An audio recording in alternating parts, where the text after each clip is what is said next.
So I'm Renee DeVere-Oki, and our recording is now starting.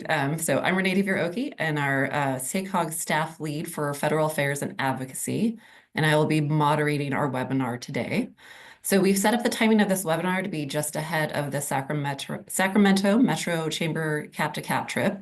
So that's happening in less than 2 weeks. And we were just shy of April 30th, or 100 days into the new administration. So our hope with this webinar is to both give you an introductory to current federal happenings, and you'll be hearing from our federal lobbyists and be able to answer questions. So we've broken this up into 3 parts. So I'll be handing this off to James Corliss, our executive director, to frame our discussion. Then you'll be hearing from our federal lobbyists, so Devin Barnhart from Capital Transportation Consulting and Jason Pavlicek of Pavlicek and Associates. And then we'll be heading into a question and answer session. So thank you to those of you who sent in questions as you registered. We'll be using those to start off the discussion. As you have questions during the presentation, go ahead and drop them into that Q&A field, and we will get to those. And as I mentioned, we're recording the first part, and then we will be posting this and making that available to everybody else. All right. With that, I'll hand this off to James to help frame our presentation today. Great, thanks, Renee. Certainly the last few months, I and a lot of others we work with have heard the following question: What is happening at the federal level? Who knows what's happening, and what does it mean in terms of how we should approach things with mostly in the transportation world? And you're going to hear today from 2 folks who are very plugged in back in DC. But as Renee said, we want to do this webinar just to give you as much kind of clarity and as much insight as is possible to know at this point. We wanted to do this given this timing, obviously because there's the big Sacramento Metro Chamber cap-to-cap trip going back to DC, because there are newly released what are called NOFOs, so notices of grant funding availability. And lastly, that as we at SACOG conclude the work in our regional plan and we go through all of our transportation projects, it is really clear that we are going to have to be very competitive at the federal level for transportation funding for all modes of transportation to actually make the vision in our long-range plan and make your projects locally real. So you also may have heard in the last few weeks, there's no more earmarks. The budget ended, but the budget's beginning, but there's a request for earmarks. So we want to do our best today just to provide clarity, give you a sense of what we know is happening at the federal level, and give you a little bit of a playbook for whether you're going to DC, whether you're talking to your city council or board of supervisors, and hopefully you are talking to your congressional offices back here in the Sacramento region. But just so you are more informed, you're up to date, you know the state of play. Again, so hopefully this is all going to be very helpful today, and I'm looking forward to both the presentations, but also the Q&A. So with that, I'll hand it back to you, Renee. Great, thank you, James. So with that, we'll go ahead and pull up the next slide and then hand it off to our guest speakers today. So Jason and Devin, I'll let you go ahead and introduce yourselves. Good afternoon, Jason Pavlicek. I have the pleasure of helping represent SACOG. I've been in the transportation arena and policy and advocacy for a little over 25 years. I see Devin updated to 30. She's rounding up. I think it's so she looks that much younger. I feel like that's what it is. So about 25 years, and I focused primarily on surface transportation policy. Devin? I'm Devin Barnhart. I also represent SACOG, and I work with Jason. And I've spent the majority of my career working in Capitol Hill and focused on surface transportation policy as well.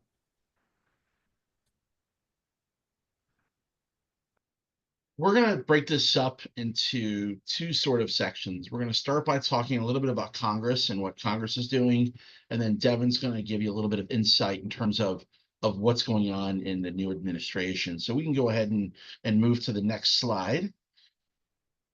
So just to sort of paint a picture of where things are, because it really sort of underscores what is happening.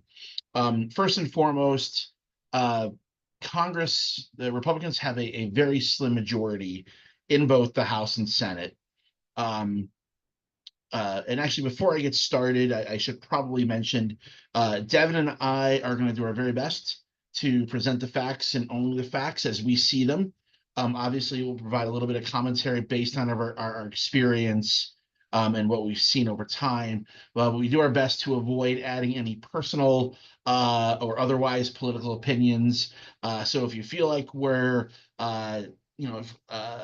too soft on a side or too hard on it, recognize we're not trying to be. We're doing our very best to sort of speak to what the facts are and what our perspective is and how we see it.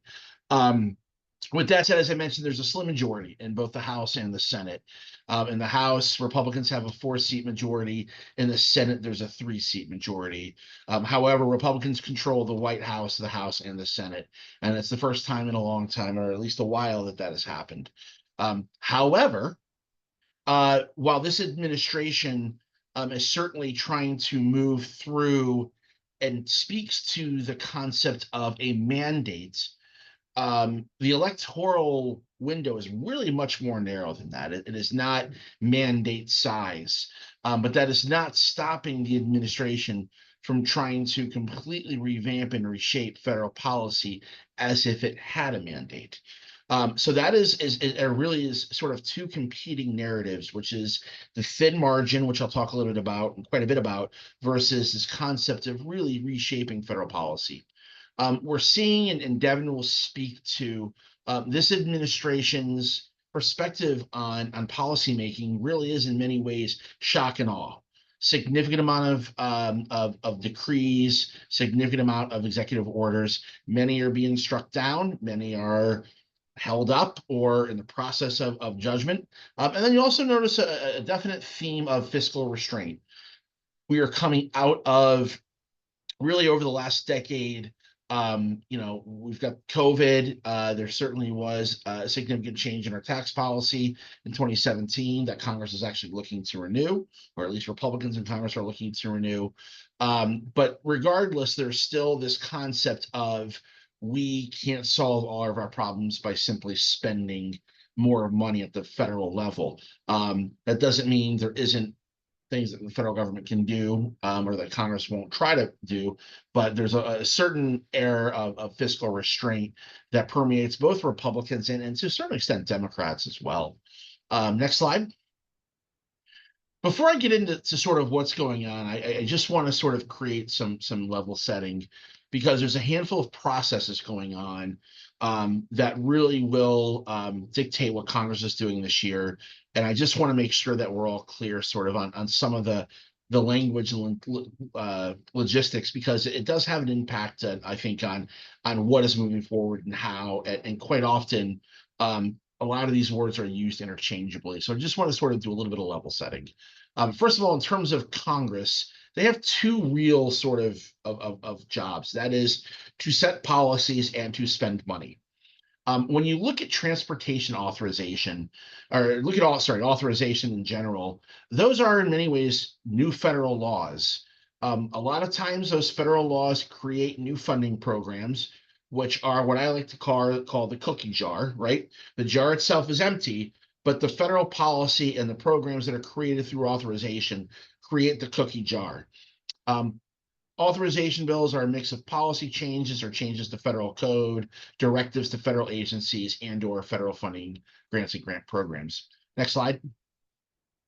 The appropriations process are the cookies. Once you create an authorization, you have to fund it. So that is what the appropriations bill does. The appropriations bills also fund the government.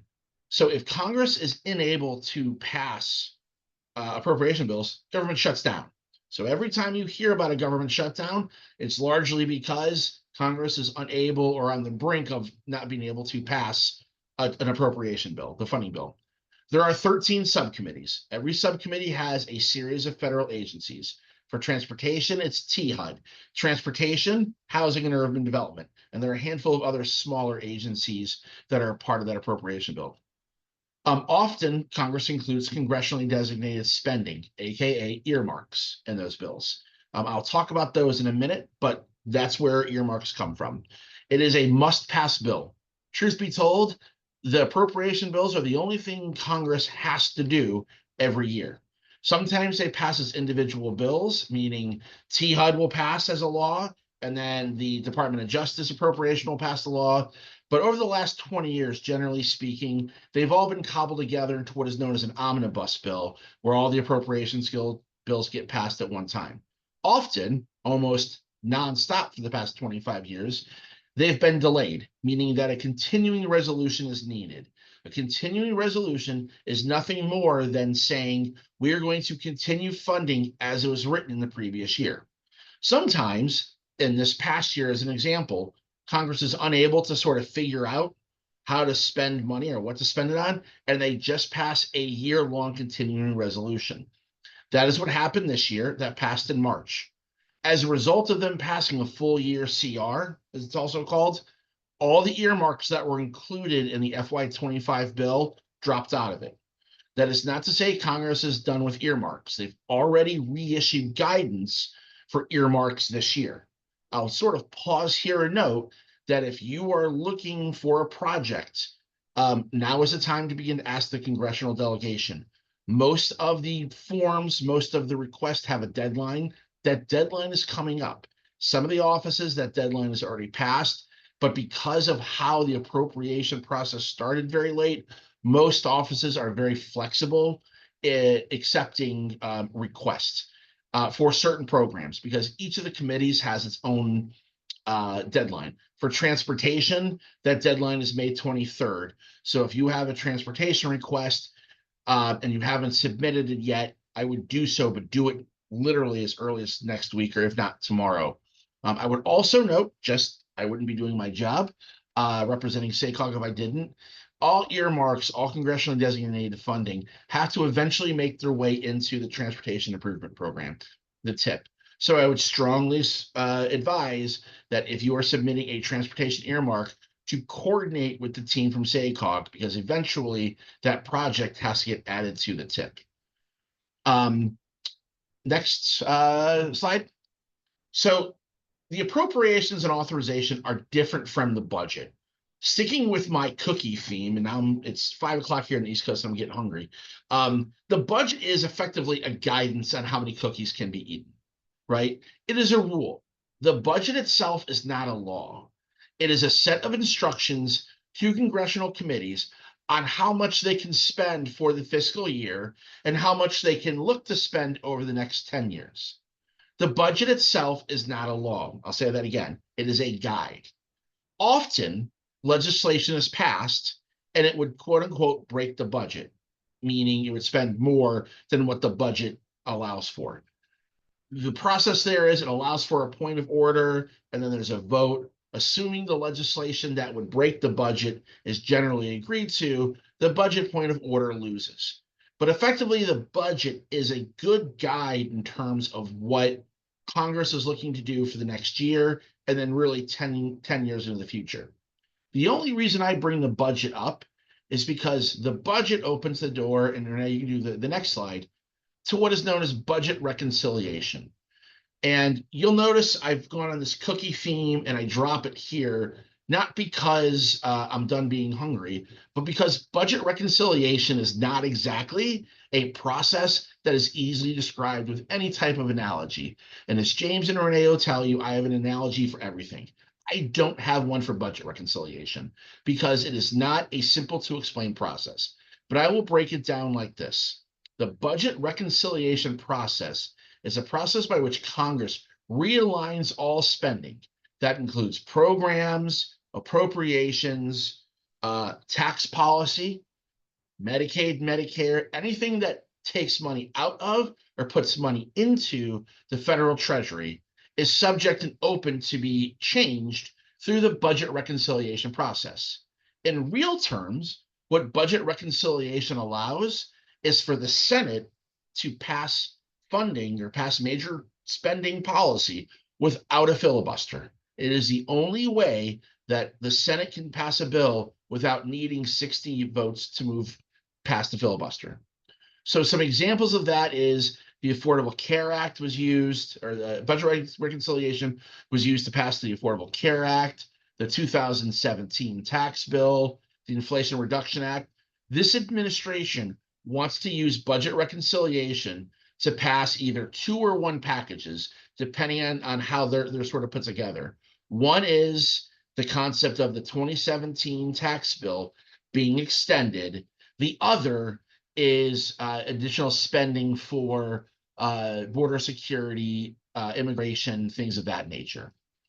Next slide. And that is really what will dominate, I guess one more slide. This Congress. As I mentioned, in March of this year, they finished the FY 2025 appropriation process. Yes, we literally got halfway through the year before Congress finished funding the full year of the appropriation process, which means the appropriation process is already 3 months behind schedule. I'll speak to that in a minute. However, in April this month, and really looking into May, the House and Senate will begin the process of budget reconciliation. Each House has passed their own budget. By the way, they're different. But now that they've passed the budget, each committee can go back and do different things to reconcile with the current budget. And this is how Republicans plan on passing tax legislation. What I will note, though, is that it will take a majority of Congress, meaning almost every Republican, to get on board.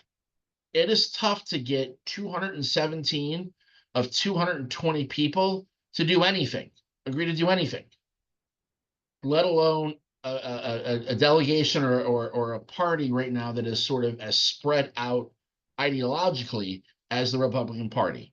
It is not a straight line. It is a globe, really, when you look at that.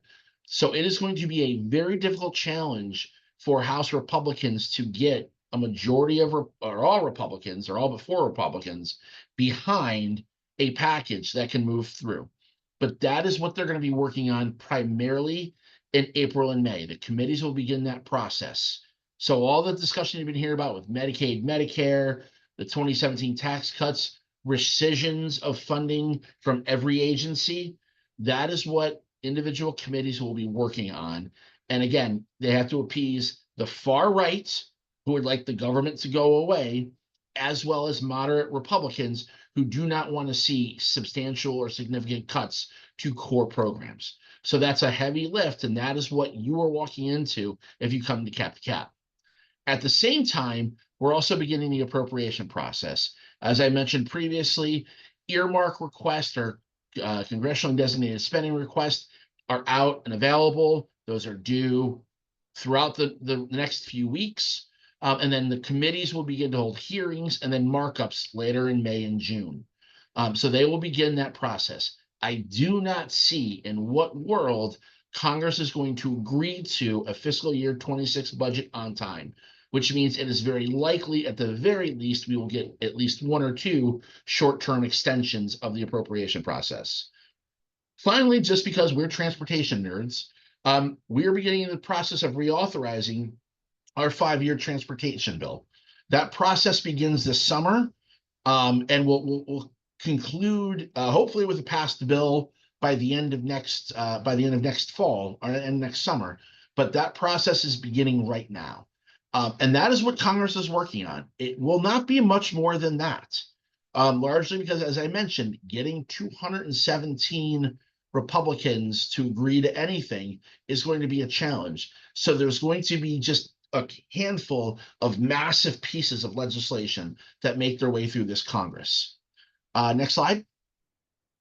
I believe this is where I hand it over to Devin, who will talk about how the administration is really sort of trying to exert itself in absence of, or waiting maybe is the better word for, congressional action. So Devin, take it. Sure. So If it feels like it's been busy, that's because it has. It's been a really busy start to the year. All new administrations come with new policies, changes in administration priorities. But this particular administration has been more active than most, particularly in executive orders and getting many of those out the door. They started on day one. They continue to this day and cover a wide variety of activities and topics. And I'll flag some of those in the transportation space as we go along. The other sort of new focus that has taken up some energy in Washington, D.C. has been around DOGE, which has been primarily looking at trying to save government funding and largely in the space around how many federal employees. So there's been a lot of changes on the federal side about there's been hiring freezes, but also changes in departments and in offices, and they're also working on a reorganization. And so lots of changes still to come, but those have been happening over the course of the past couple of months. And then as all of these new issues has come to light, there's also been some court challenges as we've been moving through those. And so we're starting to see the results of some of those court challenges and what it means for various provisions and activities. If you could switch to the next slide. This slide is really just to show that it really has been a busy time. If you can see on the top line, the Trump administration has been putting out a number of executive orders far exceeding those that we've seen in the past. And so it's kept us all busy analyzing those and what they mean in the transportation space. And on the next slide, we'll flip over to what's happening with those executive orders in the context of the Department of Transportation. These are the key folks at transportation right now. Secretary Duffy was a former congressman and has had a variety of other jobs, including as a Fox commentator and has been in television previously. He has been at the Department of Transportation now for several weeks and has been primarily focused on safety following a really serious accident that everyone is aware of that happened right as he came into office, and then now has transitioned more to focusing on how they're implementing the executive order and what that means for their current policies, what it means for grants, et cetera.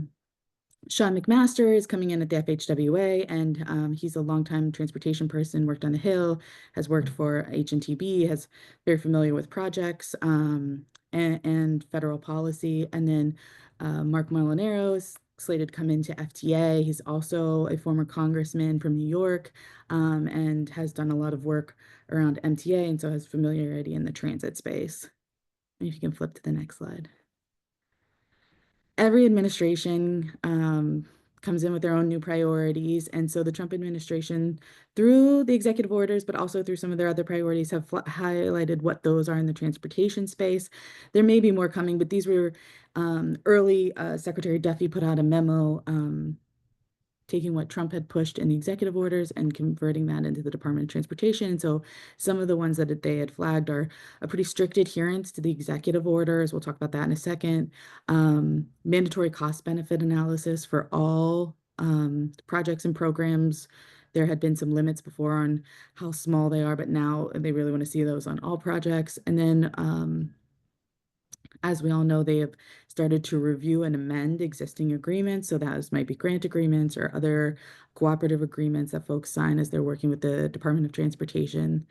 There's been a new focus on family, and this one has less details around it. We just haven't seen any guidance, but there was some commentary on marriage and birth rates and focusing project funding on spaces where there are higher marriage and birth rates. We haven't yet seen how that will play out in the context of different grant programs, but that was one of their priorities. And then just a shift in sort of like the types of projects that folks are interested in. So we hear them frequently sort of reference core priorities, so highways and bridges, and less so in the bikes and climate space that we saw in the last administration. Also, flagged in almost all their materials are compliance with federal immigration enforcement through ICE. So that will continue to show up as we go through some of these next couple of slides. If you could flip, yeah. So what does that mean for folks for folks working with the Department of Transportation? Primarily, it has meant that we're in a waiting period. After the department started to implement the executive orders, as part of that, they put a pause on all of their programs and grant funding in order to do a full review of those programs. And that essentially resulted in a discretionary grant pause. So if you had a discretionary grant in the process, it was temporarily on hold while they went through this project by project review. For a while, they reviewed all of the programs, they reviewed their external contracts, and now we're in the phase of the project by project review, which is good news for everyone, because as those projects move through the review phase, they will become unlocked. There may be changes that are requested, but that process is underway. Secretary Duffy did say at a recent hearing that it's slow going to get through all of those, but they are trying to move them through the process quickly. And for some programs, we've started to see all of those projects start to move, and others, it's sort of a one by one as they work their way through. You can go to the next slide. Specifically, a couple of things to flag around that. There's two types of funding that the Department of Transportation puts out. One set is formula funding. That formula funding represents the bulk of transportation funding. Most of it goes to state DOTs, some of it goes to some of it goes to transit agencies, and some of it goes to regional planning bodies like SACOG and others. That formula funding has been largely secured. That hasn't really been held up as they've gone through this review process. The focus has really been on competitive grants. And as DOT has started to work through those competitive grants, we've seen sort of a number of responses, mostly in the rescoping and reframing. So having conversations around what that scope should look like or how the grant itself is framed. And then a small number of grants may be canceled, but those conversations are underway. And if you can skip to the next slide. And so this can have impacts depending on where you are in the process. So for people that have a grant that is underway, it's a signed grant agreement, the money is being spent, there's really nothing, this process isn't reviewing those particular projects. They're really focused on those that do not have a signed grant agreement. And so if you don't have a signed grant agreement, that's where they're looking at the scope of the project, some of the reasoning for the project, and where there could be a conversation around how you revise or rescope or refocus the project to meet the requirements of the executive orders. Those executive orders are those that are largely focused around DEI, climate, and some of the immigration enforcement that we flagged earlier.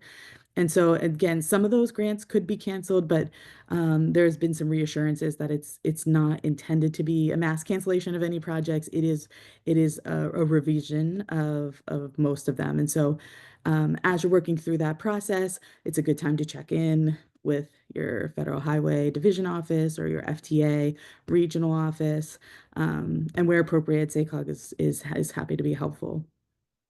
You can go to the next slide.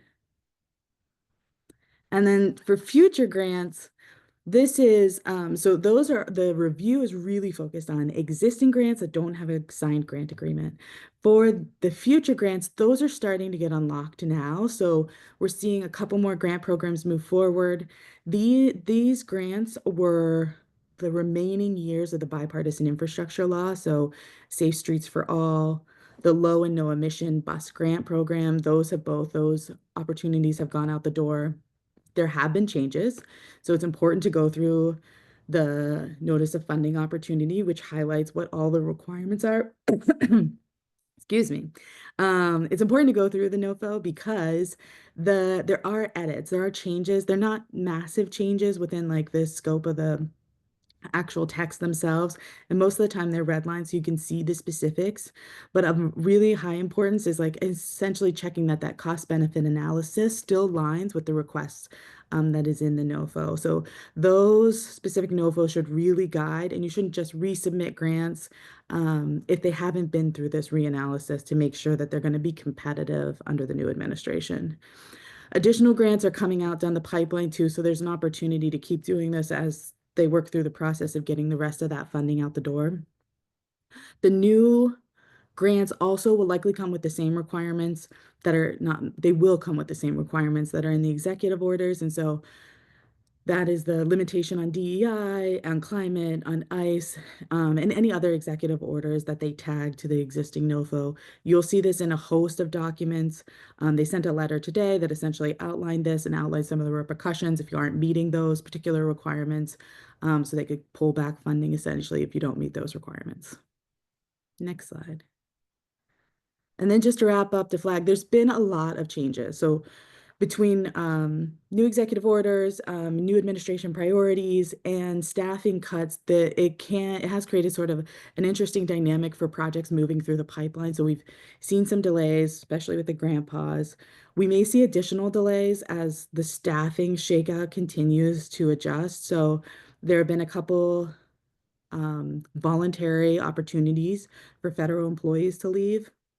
And thousands of Department of Transportation employees have taken that option. There's likely going to be another round of layoffs. And then after that, we should start to see sort of a leveling of the federal workforce, and hopefully see things moving through the pipeline quickly again. But if there are slowdowns in environmental reviews or other documentations, it's likely because we're in this transition phase.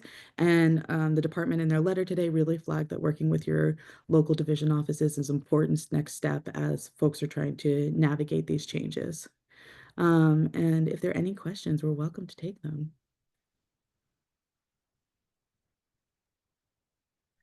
All right, thank you, Devin and Jason. Ooh, looks like my camera's doing a little bit of freezing there. Robert, you can go ahead and pause the recording.